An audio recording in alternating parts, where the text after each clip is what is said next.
Ya, Dewan Juri yang terhormat, perkenalkan nama saya Euni Ketri Christine sebagai tim oposisi tidak setuju atas mosi perdebatan pada hari ini. Dewan ini akan mewajibkan orang tua untuk mengikuti tes kelayakan sebagai syarat memiliki anak.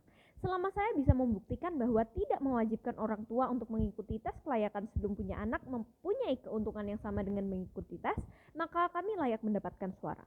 Sebelum masuk ke argumen, saya akan menyampaikan bidasan untuk dua argumen tim pemerintah. Yang pertama, tim pemerintah menyebutkan bahwa orang tua sekarang ini sering kasar kepada anak dan tidak mempunyai good parenting yang menyebabkan anak itu menjadi anak yang temperamental dan tidak mempunyai kelakuan yang baik di masa depan. Namun, saya akan menjamin bahwa di pihak oposisi, anak akan bisa berlaku baik di masyarakat nantinya. Di status quo, anak-anak disebut sebagai lambang kebahagiaan. Mereka dituntut untuk punya anak karena banyak narasi yang menyebutkan bahwa anak adalah sumber kebahagiaan dan orang tua mendapatkan kebahagiaan dari anaknya. Sehingga meskipun orang tua berlaku agak kasar kepada anak, itu adalah bentuk pendisiplinan dan bukan bentuk orang tua yang abusive. Jika orang tua berlaku abusive ke anak, masyarakat juga tidak akan membiarkannya karena anak dianggap sebagai anugerah dari Tuhan, anak dianggap sebagai kebanggaan dan sebagai sumber kebahagiaan. Masyarakat pasti juga akan melindungi anak tersebut. Lalu, meskipun orang tua di status quo pada saat ini tidak punya good parenting terhadap anaknya, itu tidak apa-apa karena di pihak oposisi masih ada sekolah yang akan memberikan pendidikan kepada anak mengenai bagaimana cara bersikap dengan baik di masyarakat. Yang kedua, tim pemerintah menyebutkan bahwa dengan tes, orang tua lebih terjamin akan parenting di masa depan dan hal ini juga bisa mendorong orang tua untuk belajar parenting. Namun, seiring dengan perkembangan zaman, saat ini sering digaung-gaungkan mengenai mental health. Anak-anak sekarang ini juga sangat mengikuti tren tersebut dan berkat tren tersebut mereka jadi lebih berani untuk berbicara kepada orang tuanya ketika mereka merasa disakiti. Dari situ, hal ini akan mendorong orang tua untuk belajar bagaimana cara memperlakukan anak dengan baik di masa depannya. Bagaimana anak juga berani menyuarakan pendapatnya di masa depan. Hal ini menunjukkan bahwa orang tua juga akan terdorong untuk belajar mengenai bagaimana cara memperlakukan anak dengan baik di sisi oposisi. Sisi oposisi menunjukkan bahwa kami memiliki keuntungan yang sama dengan pemerintah. Lalu saya akan masuk ke argumen saya, namun sebelum itu saya akan menjelaskan background yang ada di status quo. Di status quo pada saat ini yang pertama, orang-orang masih percaya dengan stigma, termasuk stigma mengenai banyak anak, banyak rezeki. Jadi, berkat stigma ini, angka kelahiran masih sangat amat tinggi di status quo. Apalagi kemajuan di bidang kesehatan untuk masalah itu seperti KB misalnya. Peluang berhasilnya masih kurang. Orang-orang yang menggunakan KB masih punya peluang yang tinggi untuk mendapatkan anak. Jadi, untuk mengadakan tes sebelum orang tua memiliki anak, hal itu masih susah sekali di status quo, mengingat tidak ada jaminan kehamilan bisa direncanakan dan dibatasi.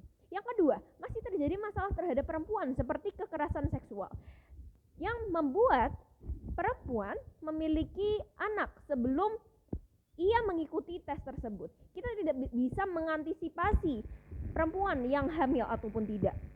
Yang ketiga, masih terjadi kemiskinan yang tinggi di status quo.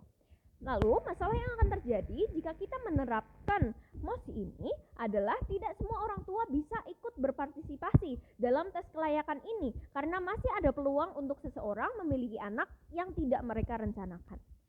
Apa yang akan kami lakukan? Alih-alih memberikan tes kelayakan, kami tidak akan melakukannya, namun kami akan memperbanyak video edukasi mengenai bagaimana cara memperlakukan anak dengan baik di media saat ini.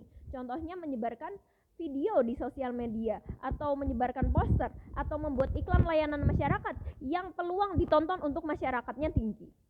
Lalu saya akan masuk ke argumen saya, mengapa dengan tidak mewajibkan orang tua mengikuti tes kelayakan adalah benar?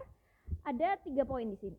Yang pertama, jika berbicara mengenai tes kelayakan, tidak perlu berbicara mengenai tes kelayakan. Tes yang Anda ikuti di sekolah misalnya, Anda pasti akan mengusahakan yang terbaik untuk tes yang Anda ikuti. Sama halnya dengan tes kelayakan yang diikuti oleh orang tua juga pasti akan menampilkan yang terbaik dalam mengikuti tes mata-mata hanya untuk lolos dalam tes tersebut. Masalahnya, orang tua harusnya hadir dan memiliki performa yang yang baik dalam kehidupan sehari-hari, bukan hanya saat mengikuti tes saja. Hal ini menunjukkan bahwa kita tidak bisa menjamin orang tua memiliki parenting yang baik setelah tes berlangsung. Yang kedua, karena bagaimanapun juga orang tua punya kendali penuh untuk anaknya. Dan setiap anak mempunyai perbedaan karakteristik yang tidak bisa kita pungkiri. Contohnya sekarang ini, meskipun sudah ada konten-konten di sosial media yang membahas bagaimana cara orang tua memperlakukan anak dengan baik di media sosial. Namun, banyak orang tua lain yang berkomentar bahwa mereka tidak bisa menerapkan hal tersebut kepada anaknya karena anak mereka mempunyai sifat yang berbeda pula. Jadi, pada akhirnya orang tua tetap harus mencari cara untuk mendidik anaknya. Yang ketiga, mendidik anak bukan hanya masalah cara mendidik, namun ada faktor lain seperti ekonomi. Orang tua yang bisa mendidik anaknya secara baik kebanyakan berasal dari seseorang yang punya ekonomi tinggi. Contohnya, Nikita Willy. Ia bisa menjamin bahwa anaknya akan tumbuh secara sehat, anaknya bisa sejahtera dan berperilaku dengan baik di masa depan karena ia bisa meng-hire atau mempekerjakan orang yang bisa menangani ketika anaknya susah makan ataupun jam tidurnya berantakan. Ia juga bisa berfokus penuh kepada anaknya karena ia tidak perlu memikirkan soal urusan ekonomi, ia tidak harus bekerja. Namun bila dilihat dari kondisi status quo pada saat ini, banyak orang tua yang berasal dari ekonomi menengah ke bawah yang tidak bisa mempekerjakan orang untuk membantunya.